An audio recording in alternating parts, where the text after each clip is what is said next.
ባልሽ ከቤት ወጥቶ 2 ቀን ሲያድር አንቺ ደግሞ ወጥተሽ 4 ቀን እደሪ።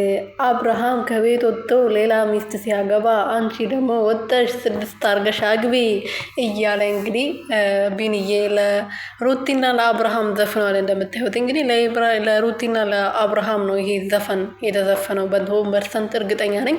እንግዲህ አብርሃም ከቤት ወጥቶ ሌላ ሚስት ሲያገባ አንቺም ወጥተሽ ደግሞ ደስታዬን አግቢ ማለት ነው። በሌላ መንገድ ማለት ነው። ለምን እንደዚህ ያልኩ መሰላችሁ?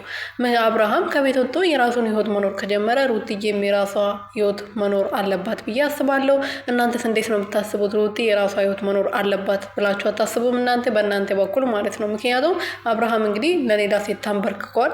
ለሩትዬ ብዙ ጊዜ ተንበርክኮላት ነበረ ከዚህ በፊት እንዳያችሁት ተመለከት ነው ማለት ነው። ዛሬም ደግሞ በድጋሜ ለሄርሜላ ታገብኛለሽ ወይ ብሎ እግሯ ስር ተደፍተዋል ማለት ነው። አያንሳውና ከዛ ጋር ይድፋው፣ የምር ይድፋው። ሰላም ሰላም ቤተሰቦቼ እንዴት ናችሁ? ደህና ናችሁ ወይ? እኔ ያለው እግዚአብሔር ይመስገን። በያላችሁበት ሰላማችሁ ብዝት ትርፍርፍ ይበልልኝ የኔ ውድና ወርቅ እንቁ የሆናችሁ ቤተሰቦቼ። እንግዲህ አብርሃም ዛሬ ለሄርሜላ ቀለበት አድርጓል እንዳያችሁት ማለት ነው። ያው በቅርብ ቀን ጠብቁ እያሉ ሲፎክሩ ነበርና ዛሬ በመጨረሻም ከወንበዴዎቹ ጋር ቀለበት አስረዋል ማለት ነው።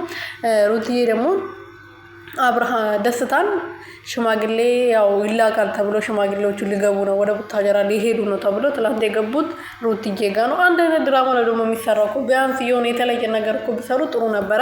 እዛ የሚለቀቀው እዚህ የሚለቀቃል አንድ አይነት ማለት ነው። የሆነ የተለየ ነገር እንኳን ቢያደርጉ ጥሩ ነበረና የሄርሜላ ቤትም ሽማግሌዎቹ ጋር ልንሄድ ነው፣ ቤተሰቦቹ ጋሽዬ ጋር ልንሄድ ነው ብሎና አቤል ተብዬው ሄርሜላ ቤት ነው የገቡት። የሩትዬም እንደዛ ትናንት ደስታ መጥተዋል። እነሱ ቤት እየጨፈሩ ነበር እና ድራማውን ቀየር አድርጉት፣ አይዲያውን ቀየር አድርጉት። ቢያንስ እንደዚህ እኔ ገረመኝ ማለት ነው የአብርሃም ነገር ነው። በቃ አብርሃም ምን እያደረገ ነው? ምን እየሰራ ነው?